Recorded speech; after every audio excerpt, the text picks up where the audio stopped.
నమస్కారం. దూరదర్శన్ వార్తలకు స్వాగతం. నేను కీర్తి. ముందుగా ముఖ్యాంశాలు.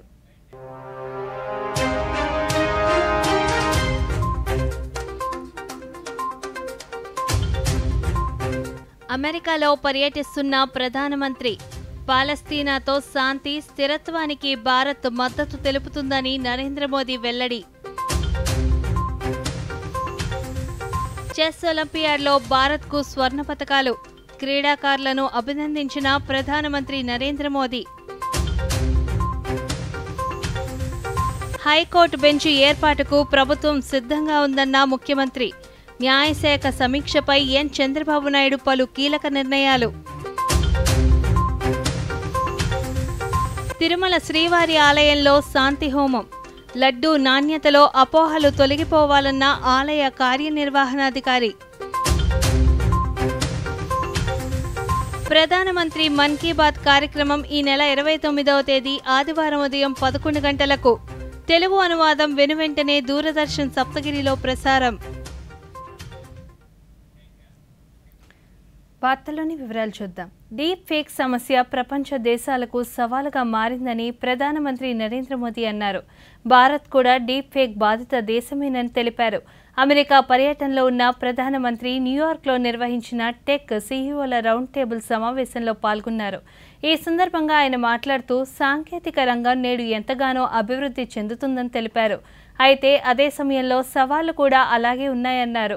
ప్రజాస్వామ్య విలువలను కూడా సాంకేతికతకు జోడిస్తే ప్రపంచం నిబద్ధతతో కూడిన వ్యవస్థగా అభివృద్ధి చెందుతుందని అన్నారు. कुछ साथियों से मिलने का मौका मिला था।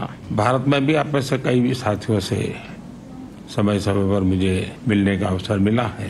आज एक साल बाद मैं दुनिया के बड़े बड़े जो इनोवेटर्स हैं उनके बीच अपने आप को गर्व महसूस कर रहा हूँ कि मैं आप सबके बीच आज बैठा हूँ।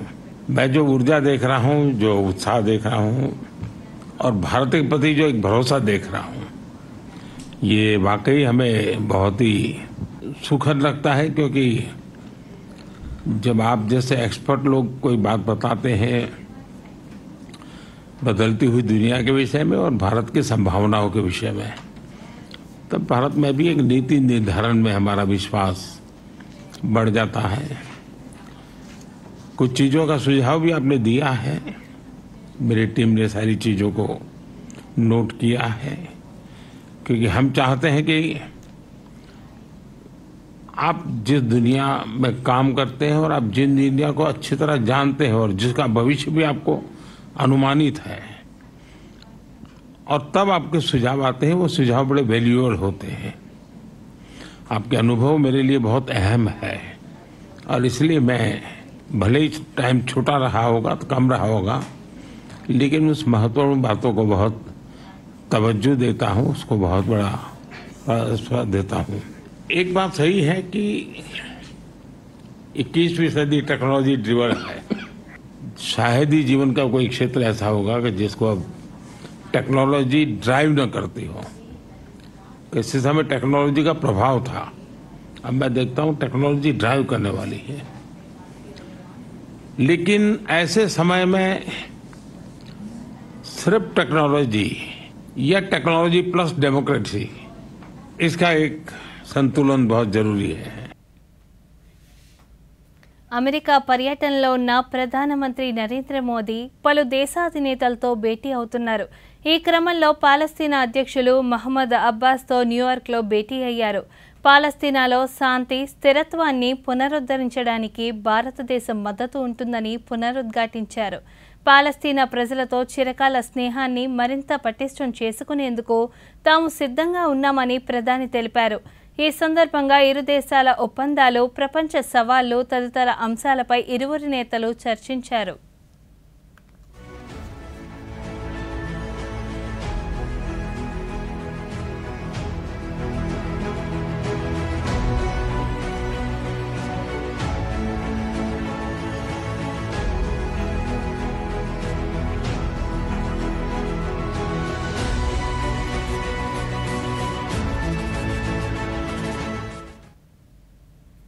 అమెరికాలో పర్యటిస్తున్న ప్రధానమంత్రి నరేంద్ర మోదీ క్వాడ్ దేశాధినేతలతో చర్చిస్తున్నారు. ఈ క్రమంలో నేపాల్ ప్రధానమంత్రి కేపీ ఓలీతో ఆయన చర్చలు జరిపారు.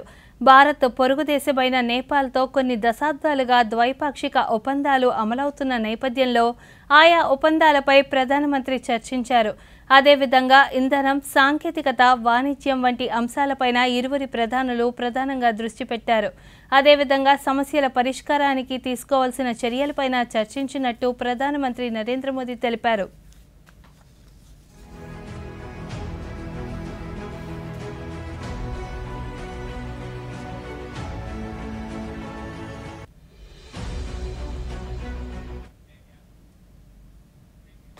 అభివృద్ధి చెందిన దేశంగా భారత్ అవతరించడానికి వీలుగా 3వ విడతలో మరింత సమున్నత లక్ష్యాలతో పనిచేస్తున్నామని, దీనికి గాను 3 బలంతో ముందుకు సాగుతున్నామని ప్రధానమంత్రి నరేంద్ర మోదీ పేర్కొన్నారు.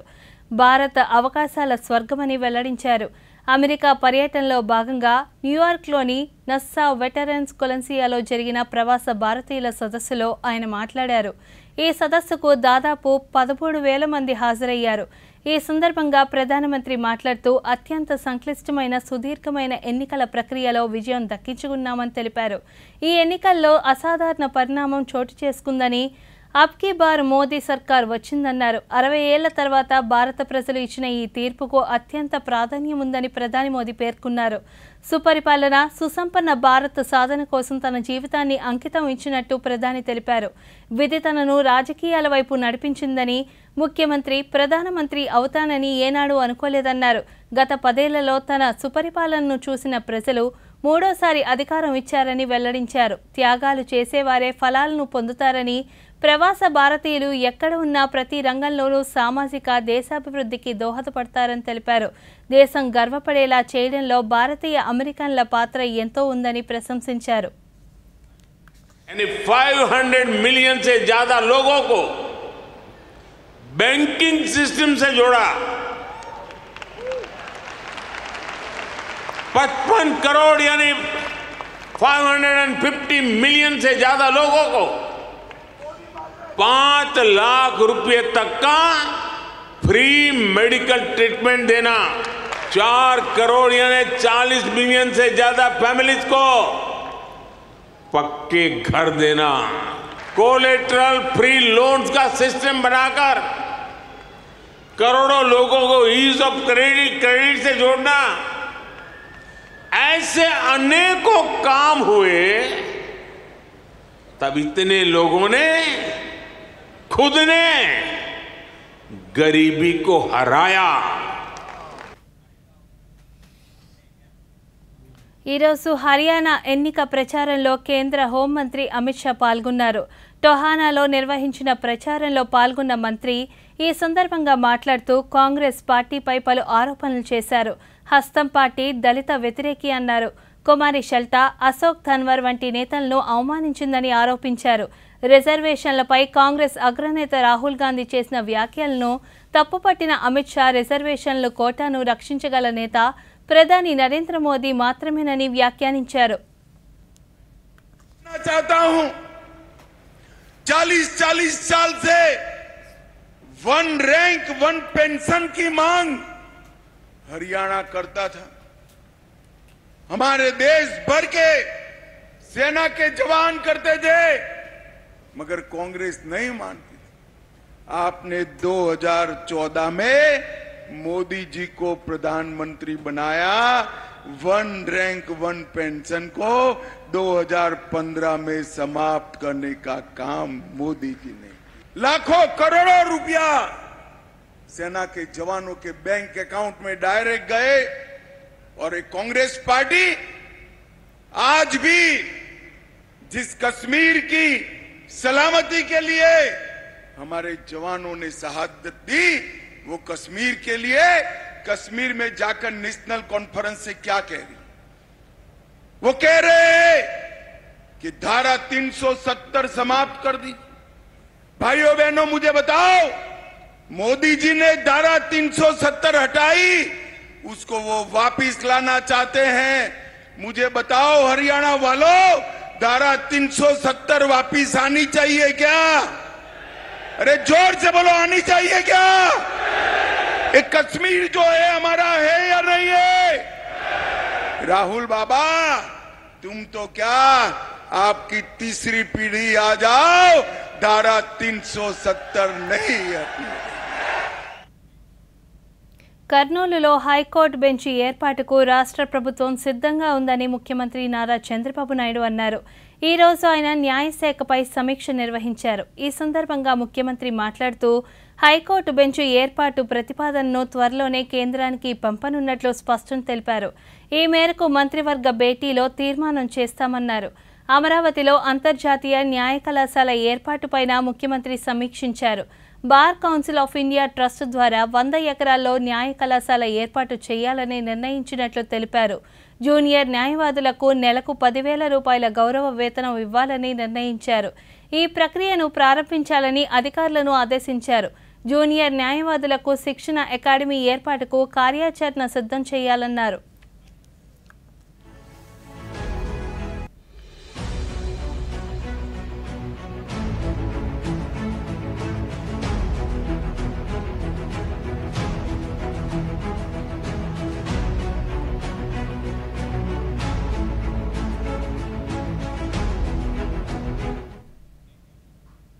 మైనారిటీ సంక్షేమ శాఖపై రాష్ట్ర ముఖ్యమంత్రి నారా చంద్రబాబు నాయుడు ఈరోజు సమీక్ష నిర్వహించారు. మైనారిటీ సంక్షేమ పథకాల పునర్వ్యవస్థీకరణలో భాగంగా కడప హజ్ హౌస్, గుంటూరు క్రిస్టియన్ భవన్ను పూర్తి చేయాలని అధికారులను ఆదేశించారు. నూర్ భాషా కార్పొరేషన్ ఏర్పాటు చేయాలని సమీక్షలో నిర్ణయించారు. ఇమాంలకు 10,000, మౌజన్లకు 5,000 రూపాయలు గౌరవ వేతనం ఇవ్వనున్నట్లు ప్రకటించారు. మైనార్టీలకు లబ్ధి జరిగేలా వక్ఫ్ భూములను అభివృద్ధి చేయాలని అధికారులను ఆదేశించారు.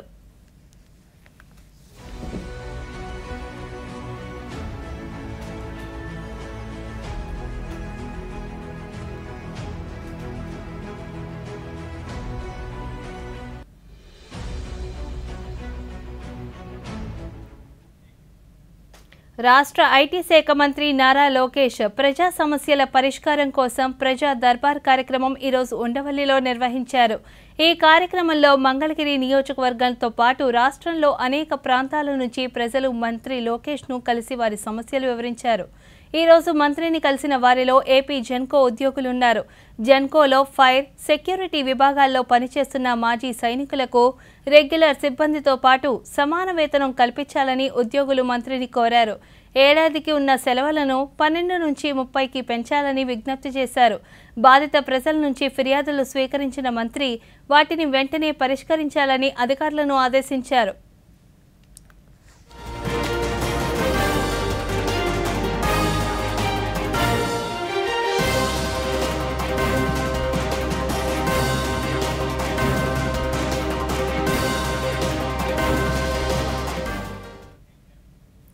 ముఖ్యమంత్రి నారా చంద్రబాబు నాయుడుతోనే రాష్ట్రాభివృద్ధి సాధ్యమవుతుందని రాష్ట్ర పరిశ్రమల శాఖ మంత్రి టీజీ భరత్ తెలిపారు. కర్నూలులో ఈరోజు నిర్వహించిన ఇది మంచి ప్రభుత్వం కార్యక్రమంలో మంత్రి పాల్గొన్నారు. ఈ సందర్భంగా 100 రోజుల్లో కూటమి ప్రభుత్వం ప్రవేశపెట్టిన పథకాలను ప్రజలకు వివరించారు. అనంతరం మంత్రి మాట్లాడుతూ సచివాలయం సెక్రటరీలు అర్హులైన వారికి రావాల్సిన పథకాలను వర్తింపజేస్తామన్నారు. గత ప్రభుత్వంలో పరిశ్రమలు ఏర్పాటు చేసేందుకు పారిశ్రామికవేత్తలు భయపడేవారని, కూటమి ప్రభుత్వం అధికారంలోకి వచ్చిన తర్వాత వారికి స్వాతంత్రం వచ్చినట్లు భావించారని తెలిపారు.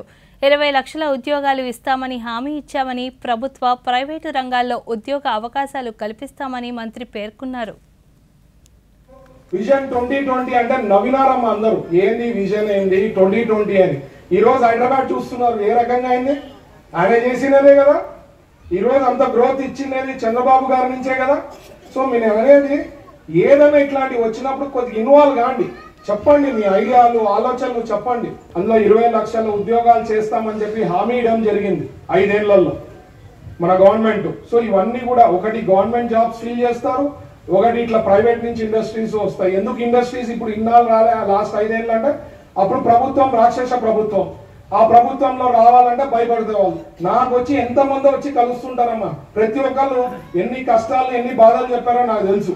ఎంతమంది అసలు మనం వాళ్ళు ఇక్కడ తెలుసుకొని పక్కన తమిళనాడు, కర్ణాటక, తెలంగాణకు వెళ్ళిపోయినారమ్మా. అంటే ఇక్కడ ఏం పరిస్థితి ఉంది. ఎందుకంటే ఆయన వచ్చిన వెంటనే ఒక అగ్రిమెంట్ చేసుకోండి పవర్ది అది. ఇప్పుడు వార్తల్లో చిన్న విరామం. మంచి పనులకు సమయం పడుతుంది, అందంగా సింగారించాలంటే సమయం పడుతుంది, బ్యూటిఫుల్ డిజైన్ కి సమయం పడుతుంది. కానీ కేవైసీ అప్డేట్ నిమిషాల్లో. కేవైసీ అప్డేట్ మీరు ఇంటి వద్ద కూర్చుని చేయవచ్చు. Registered email, registered mobile number, online banking ద్వారా, ఆధార్, ఓటీపీ బేస్డ్ ఈ కేవైసీ ద్వారా, లేదంటే వీడియో కేవైసీ ద్వారా. అసలు చెప్పాలంటే అకౌంట్ కూడా ఇంటి వద్దే కూర్చుని తెరవచ్చు. ఆర్బీఐ అంటోంది, వీళ్ళు చెప్తారు. తెలివిగా ఆలోచించండి, అప్రమత్తంగా ఉండండి. వార్తలకు తిరిగి స్వాగతం. ప్రకాశం జిల్లా కనిగిరిలో 70 కోట్ల రూపాయలతో చేపట్టిన విద్యుత్ పనులను త్వరితగతిన పూర్తి చేస్తామని రాష్ట్ర విద్యుత్ శాఖ మంత్రి గొట్టిపాటి రవికుమార్ తెలిపారు. కనిగిరి మండలం చాకిరాల గ్రామ పంచాయతీలో 3 కోట్ల రూపాయలతో నిర్మించిన విద్యుత్ సబ్స్టేషన్ను ఈరోజు స్థానిక శాసనసభ్యులు డాక్టర్ ముక్కు ఉగ్ర నరసింహారెడ్డితో కలిసి ప్రారంభించారు. ఈ సందర్భంగా మంత్రి మాట్లాడుతూ కనిగిరి నియోజకవర్గ పరిధిలో రైతు బోరు వ్యవసాయంపై ఆధారపడినట్లు చెప్పారు. రైతాంగం ఎదుర్కొంటున్న విద్యుత్ సమస్యలను పరిష్కరించేలా చర్యలు తీసుకోవడం జరుగుతుందన్నారు. రైతుల కోరిక మేరకు రాబోయే రోజుల్లో మరో కొత్త సబ్స్టేషన్లను మంజూరు చేస్తామన్నారు.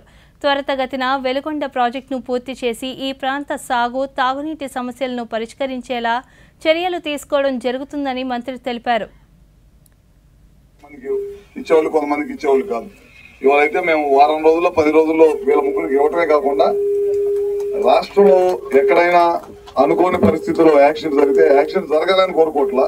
ఎప్పుడన్నా పొరపాటున వాళ్ళ తప్పు కానీ, డిపార్ట్మెంట్ లో వాళ్ళ తప్పు కానీ, మిగతా వాళ్ళ తప్పు కానీ ఏదైనా పొరపాటు జరిగినప్పుడు వాళ్ళ కుటుంబానికి అండగా ఉండాలనే ఉద్దేశంతో వాళ్ళ మా డిపార్ట్మెంట్ నుంచి 5 లక్షల రూపాయలని వాళ్ళకి ఇవ్వడం జరుగుతుంది అనమాట. అదే కాదు, పాత కేసులు గడిచిన గవర్నమెంట్ లో చాలా కేసులు పెండింగ్ ఉన్నాయి. అన్ని కూడా రాష్ట్ర వ్యాప్తంగా ఉన్న కేసులన్నింటినీ కూడా క్లియర్ చేయించేసాం ఒకేసారి. ఎక్కడ కూడా ఎవరికి మన ఆఫీసు చుట్టూ తిరగకూడదనే ఉద్దేశంతో క్లియర్ చేయించాం.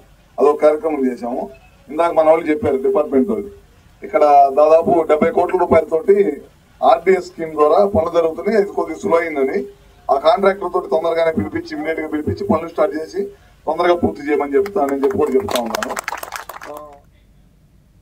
గత ప్రభుత్వ హయాంలో రాష్ట్రమంతా అప్పుల పాలైందని ప్రస్తుత ప్రభుత్వం డిఎస్సి ప్రకటన ద్వారా ఉద్యోగులకు సంబంధించిన హామీని నెరవేర్చిందని రాష్ట్ర శాసనసభాపతి చింతకాయల అయ్యన్న పాత్రుడు అన్నారు. అనకాపల్లిలోని మాకవారపాలెం మండలం లచ్చన్నపాల గ్రామంలో ఇది మంచి ప్రభుత్వం కార్యక్రమంలో మంత్రి ఈరోజు పాల్గొన్నారు. ఈ సందర్భంగా మంత్రి మాట్లాడుతూ రాబోయే 5 ఏళ్లలో నియోజకవర్గంలోని ప్రతి గ్రామానికి పూర్తి స్థాయిలో పక్కా డ్రైనేజీ సదుపాయాలు కల్పిస్తామని చెప్పారు. పవన్ కళ్యాణ్ డిప్యూటీ సీఎం అయ్యాక ప్రతి పంచాయతీకి 6,48,00,000 చొప్పున నిధులు మంజూరు చేశామని వివరించారు. దీపావళి నుంచి అర్హులైన లబ్ధిదారులకు 3 ఉచిత గ్యాస్ సిలిండర్లు అందజేయనున్నట్లు తెలిపారు. ఉద్యోగులకు ప్రతి నెల మొదటి తేదీన జీతాలు చెల్లిస్తున్నామని అన్నారు. నర్సీపట్నంలో పేదల కోసం అన్నా క్యాంటీన్ ఏర్పాటు చేయనున్నట్లు వివరించారు.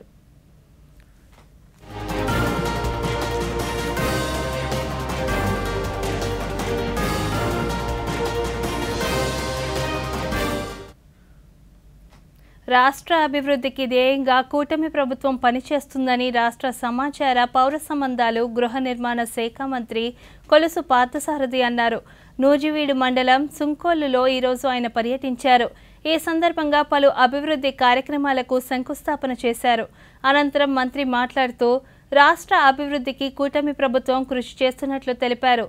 ముఖ్యమంత్రిగా నారా చంద్రబాబు నాయుడు ప్రమాణ స్వీకారం చేసిన వెంటనే రాష్ట్రంలో 64 లక్షల మంది సామాజిక పెన్షన్దారులకు 3,000 రూపాయల నుంచి 4,000 రూపాయల వరకు పెన్షన్లు పెంచడం జరిగిందన్నారు.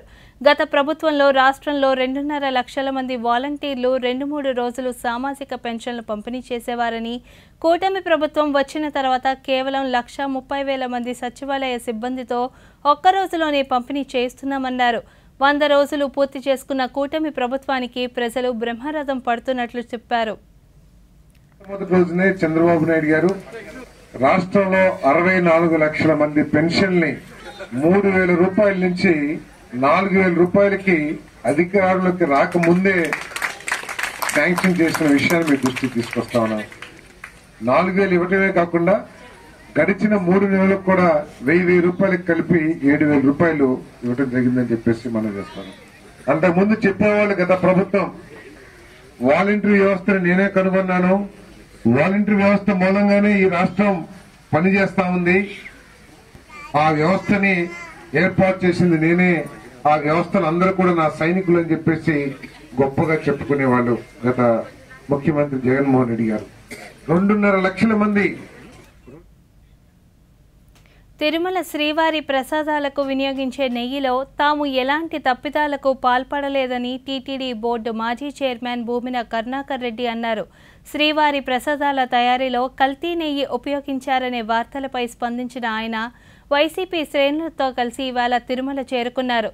శ్రీవారి పుష్కర్ణిలో స్నానమాచరించి అఖిలాండ వద్దకు చేరుకున్నారు.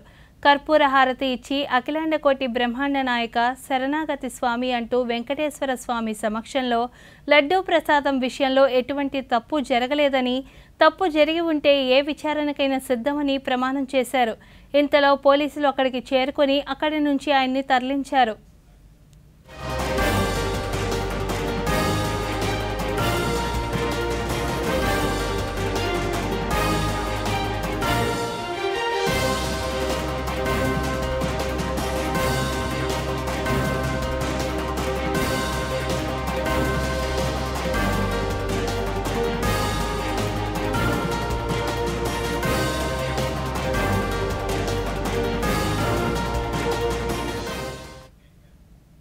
ప్రజా ఫిర్యాదుల పరిష్కార వ్యవస్థ ద్వారా వచ్చిన ప్రతి ఫిర్యాదును సత్వరమే పరిష్కరించే దిశగా చర్యలు చేపట్టాలని శ్రీకాకుళం జిల్లా కలెక్టర్ స్వప్న ఎల్ దినకర్ పుణ్కర్ అన్నారు. శ్రీకాకుళం జిల్లా పరిషత్ సమావేశ మందిరంలో ఈరోజు ప్రజా ఫిర్యాదుల పరిష్కార కార్యక్రమం జరిగింది. ఈ సందర్భంగా జిల్లా కలెక్టర్ స్వప్నిల్ దినకర్ పుణ్కర్ మాట్లాడుతూ అర్జీదారుల సమస్యలను వేగవంతంగా పరిష్కరించాలని అన్ని శాఖల అధికారులు ఆదేశించారు. ఫిర్యాదుదారుల విజ్ఞప్తులను సంబంధిత అధికారులు క్షేత్రస్థాయిలో క్షుణ్ణంగా పరిశీలించి పారదర్శకంగా విచారణ చేపట్టాలన్నారు. నిర్ణీత గడువులోపు సమస్యల పరిష్కరించాలని వివిధ శాఖల అధికారులను కలెక్టర్ ఆదేశించారు.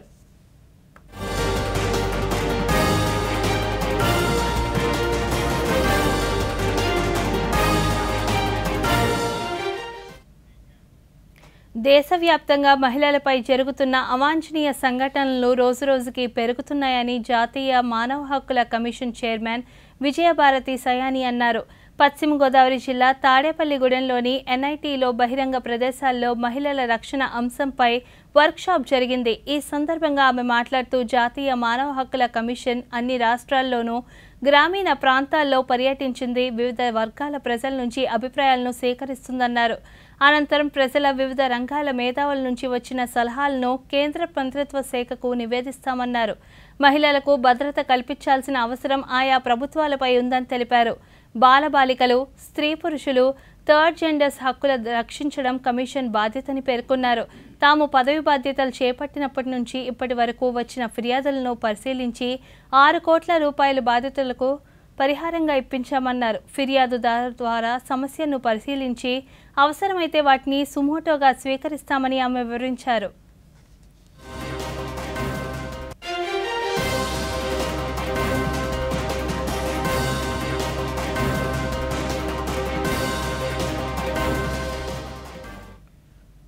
ఉమ్మడి నెల్లూరు జిల్లా వెంకటగిరి పోలేరమ్మ తల్లి జాతర భద్రత ఏర్పాట్లు పూర్తి చేసినట్లు తిరుపతి జిల్లా ఎస్పీ ఎల్ సుబ్బారాయుడు తెలిపారు. ఈ జాతరను ఈ నెల 25, 26 తేదీల్లో జరగనుంది. సంబంధిత ఏర్పాట్లను ఆయన ఈరోజు పరిశీలించారు. ఈ సందర్భంగా ఆలయ నిర్వహణ సిబ్బందికి పలు సూచనలు చేశారు.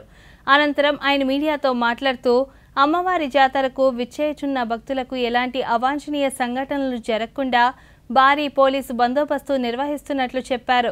జాతర భద్రతకు 1200 మంది పోలీస్ సిబ్బందిని బృందాలుగా విభజించి భక్తులు సంతోషంగా దర్శనం చేసుకున్నట్టుకు సకల సౌకర్యాలు ఏర్పాట్లు చేసినట్లు వివరించారు. ఎమ్మెల్యే గారు కూడా ఇప్పటివరకు రివ్యూ చేయడం జరిగింది. ముఖ్యంగా పోలీస్ పరంగా అన్ని రకాల ఏమేమి అవసరాలు అన్ని ముందే సమీక్షించి బందోబస్తు ఏర్పాటు చేయడం జరిగింది. ప్రజలందరూ అమ్మవారిని సంతోషంగా దర్శించుకోవడానికి ఎటువంటి అవాంఛనీయ కార్యక్రమాలు జరగకుండా చూసుకోవడానికి కావాల్సిన విధంగా additional SP law and order మరియు కొంతమంది అడిషనల్ ఎస్పీలు, డిఎస్పీ గూడూరు, ఇన్స్పెక్టర్ వెంకటగిరి వారి ఆధ్వర్యంలో బందోబస్తు ఏర్పాటు చేయడం జరిగింది. 25th నుండి కూడా అందరూ పోలీసు వారు ప్రజలకి ఏమేమి కావాలి, ఏ విధమైన బందోబస్తు కావాలి అన్ని ఏర్పాటు చేసి ఎటువంటి అవాంఛనీయ సంఘటనలు జరగకుండా ఒక సెక్యూరిటీ పరంగా అన్ని మెజర్స్ తీసుకుంటూ చెస్ ఒలింపియాడ్లో భారత్ విజయదుందుబి మోగించింది. పురుషులు, మహిళల జట్లు వరుసగా 2 స్వర్ణ పతకాలను సాధించాయి. ఆదివారం బుడాపెస్ట్లో జరిగిన 45వ చెస్ ఒలింపియాడ్లో భారత చెస్ క్రీడాకారులు చెలరేగి మరీ సత్తా నిరూపించాయి. ఉత్కంఠభరిత పోరులో విజయాలు దక్కించుకున్న భారత జట్లు చరిత్రను తిరగరాశాయి. ముందుగా ఓపెన్ విభాగంలో భారత పురుషుల జట్టు 21 పాయింట్లతో పసిడి పతకాన్ని సొంతం చేసుకుంది. చివరిదైన 11వ రౌండ్లో భారత్ 3.5, 0.5 తేడాతో స్లోవేనియాను చిత్తు చేసింది. అనంతరం మహిళల జట్టు కూడా 3.5, 0.5 తేడాతోనే అజర్బైజాన్ను ఓడించారు. ఓపెన్లో 10 రౌండ్లు ముగిసేసరికి భారత్ 19, చైనా 17 పాయింట్లతో వరుసగా తొలి 2 స్థానాల్లో నిలిచాయి. ఈ నేపథ్యంలో ఆఖరి రౌండ్లో భారత్ టై చేసుకున్న విజేతగా నిలిచేది. కానీ అద్భుత ప్రదర్శన కొనసాగిస్తూ భారత క్రీడాకారులు విజయ డంకా మోగించారు. క్రీడాకారుల్లో ఆంధ్రప్రదేశ్కు చెందిన ద్రోణవల్లి హారిక కూడా ఉండడం విశేషం.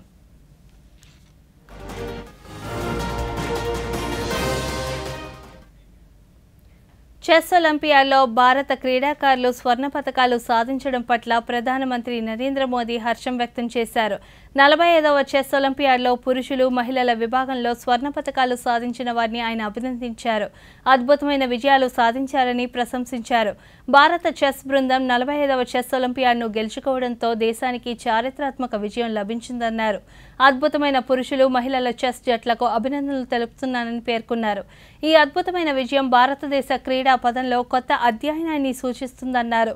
ఈ విజయం తరతరాలుగా చెస్ ఔత్సాహికులను ఆటలో రాణించేలా స్ఫూర్తినిస్తుందని తెలిపారు. ఈ మేరకు సామాజిక మాధ్యమం ఎక్స్లో పోస్ట్ చేశారు.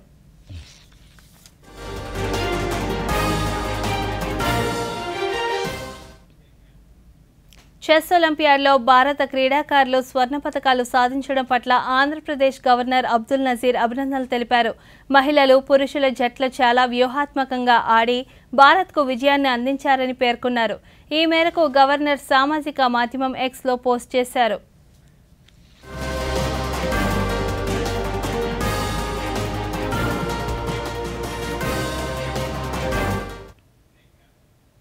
తిరుమల శ్రీవారికి సమర్పించే నైవేద్యాలలో అపచారం జరిగిందని, ఈ అపచారాన్ని తొలగించడానికి శ్రీవారి ఆలయంలో శాంతి హోమం నిర్వహించామని తిరుమల తిరుపతి దేవస్థానం కార్యనిర్వహణాధికారి జె శ్యామలరావు తెలిపారు. శ్రీవారికి సమర్పించే నైవేద్యాలలో గత కొంతకాలంగా అపచారం జరగడంతో ఆగమ సలహా మండలి నిర్ణయం మేరకు ఈరోజు ఉదయం 6 గంటల నుండి ఆలయంలో శాంతి హోమం నిర్వహించినట్టు చెప్పారు. ఉదయం 6 గంటల నుండి శాంతి హోమం ప్రారంభమైందని, హోమం తర్వాత పంచగవ్యాలతో సంప్రోక్షణ నిర్వహిస్తామని తెలిపారు. శ్రీవారి ప్రసాదం తయారీ చేసే లడ్డూ పోటుతో పాటు అన్నప్రసాదాల పోటులోనూ శాంతి హోమం నిర్వహించనున్నట్లు తెలిపారు. ఉండడం వల్ల శ్రీవారికి సమర్పించే నైవేద్యాల్లో అపచారం ఏర్పడింది. ఈ అపచారం తొలగించుకోవడానికి ప్రాయశ్చిత్తంగా శాంతి హోమం నిర్వహిస్తున్నాం. ఈరోజు ఉదయం 6 నుంచి 10 గంటల దాకా ఈ హోమము జరుగుతుంది. ఈ హోమం పూర్తయిన తర్వాత పంచగవ్యాలతో సంప్రోక్షణ చేయడం జరుగుతుంది. లడ్డూ పోటు, అన్నప్రసాదం పోటు, అన్ని పోటుల్లో కూడా ఈ కార్యక్రమం చేయడం. ప్రధానమంత్రి నరేంద్ర మోదీ తన మనసులోని భావాలను దేశ ప్రజలతో పంచుకునే మన్ కీ బాత్ కార్యక్రమం 114వ సంచిక ఈ నెల 29వ తేదీ ఆదివారం ఉదయం 11 గంటలకు ప్రసారమవుతుంది. ప్రజలు తమ అభిప్రాయాలను నమో యాప్ ద్వారా కానీ, స్వర సందేశాలనైతే 1800117800 నెంబర్కు ఈ నెల 27వ తేదీలోగా పంపవచ్చు. అలాగే www.mygov.in వెబ్సైట్ ద్వారా కానీ 1922 నెంబర్కు మిస్డ్ కాల్ ఇవ్వడం ద్వారా తిరిగి మన మొబైల్కు వచ్చే సంక్షిప్త సందేశంలోని లింక్ ద్వారా కూడా అభిప్రాయాలను తెలియజేయవచ్చు. ఆకాశవాణి సమన్వయంతో దూరదర్శన్ ఛానళ్లు మన్ కీ బాత్ కార్యక్రమాన్ని ప్రసారం చేస్తాయి. ఈ కార్యక్రమం తెలుగు అనువాదం వెనువెంటనే దూరదర్శన్ సప్తగిరిలో ప్రసారమవుతుంది.